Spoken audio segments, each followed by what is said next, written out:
Big allegations officially coming out from the government. Joining me live now on the big Pfizer debate that was triggered by my tweet earlier today, highlighting the Rebel News interview where they were questioning the Pfizer CEO, has sparked off this big fire. Joining me live, Sneha Murdani, our health editor, who's been reporting extensively on all issues pertaining to vaccines. Dr. Kaushal Mishra, spokesperson of the BJP. Advocate Mahima Singh, spokesperson of the Congress. Good evening to you. Thank you all for your time. Sneha, very quickly to you first to set the context here. Is the BJP, is the Modi government right in saying that the Congress party, Rahul Gandhi, were batting for Pfizer at a time when the company was bullying the government for entry into the Indian market? Is that accurate? Absolutely. Congress, in fact, had spoken about it even at that point in time, first anticipating increase in cases during the so-called third wave of the pandemic that we saw in the beginning of January 2022 shift, and saying that Pfizer is a vaccine that has been approved in kids, so bring it to India. And at the same time, I can also tell you, Shiv, this government actually left no stone unturned in trying to talk to Pfizer, willing to go that extra mile. However, conditions, imagine, like putting your sovereign assets for collateral, also indemnity, something that India never really would have approved of. If you recall, Shiv, even Adar Poonawalla came out and said that if you're going to give indemnity to Pfizer and Moderna, you better give it to us as well. The government couldn't have taken these chances.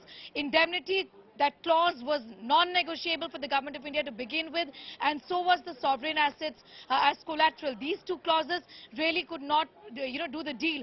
Also, Pfizer was an expensive vaccine, so the government found it absolutely insensible to bring it at a time when, if you recall, our vaccination program had started on the 16th of January 2021, and a large chunk of the people were already vaccinated. So these were practical issues the government looked at and then did not have a deal with Pfizer or Moderna. Also, to then say that there was no pressure from the opposition, that is being now claimed, is not true, because both the Congress and the Aam Aadmi Party exercise enough pressure on the government to bring in these mRNA vaccines to India. Okay, stay with me, Sneha, because I'm going to come back to you. Advocate Mahima Singh, to you first. The charge is a grave one. It's been insinuated in the past, but this is the first time it's being said so explicitly by a minister in this current government. They say that your party, your leader Rahul Gandhi, were explicitly batting for Pfizer at a time when that company was trying to compromise India's integrity, bully the Indian government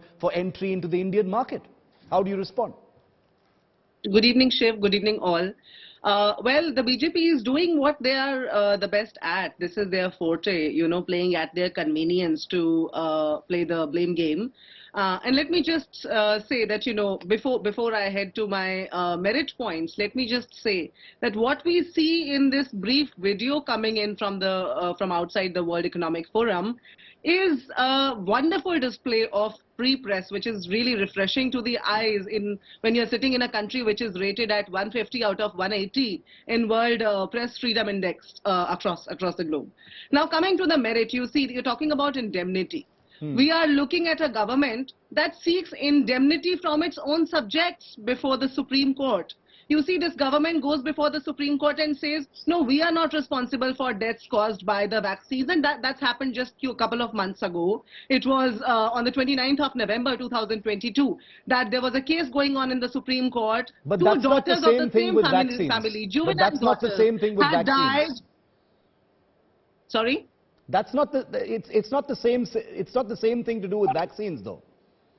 Well, we are talking about the stance of this government. This government very conveniently plays with its stance. In fact, the running away of Albert Bourla today reminded me of Karan Thapar's interview with Modi ji, where he said, "Dosti bani rahe." At least he's wishing him a good day, wishing the journalists a good day. Our Prime Minister, to his own journalist, a journalist from his own country, in a video where he was questioned about the genocide, said that dosti bani rahe, and he walked out of the studio. So, you see, we are talking in a country where the Prime Minister has not held a single press conference over 8 years. No, but Mahima Singh, you're talking about a range of different things, but you're not answering the moot point of what I'm talking about, the merit points that you were talking about, which our health editor has also affirmed as accurate, which is that your party was batting for Pfizer at a time when they were trying to bully the Indian government. This is everyone's government.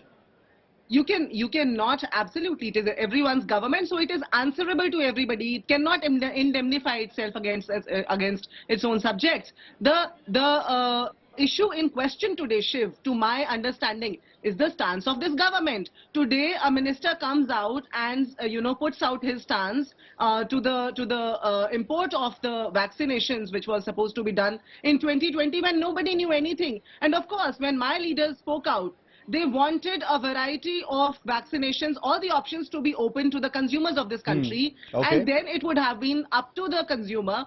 As a consumer, I would like to have various options. If my country is not operating in solitude Right. with respect to the world, Fair enough, fair and we are enough. talking about Because the world many of the trade, then facts I would about like the to have Pfizer other vaccine options. that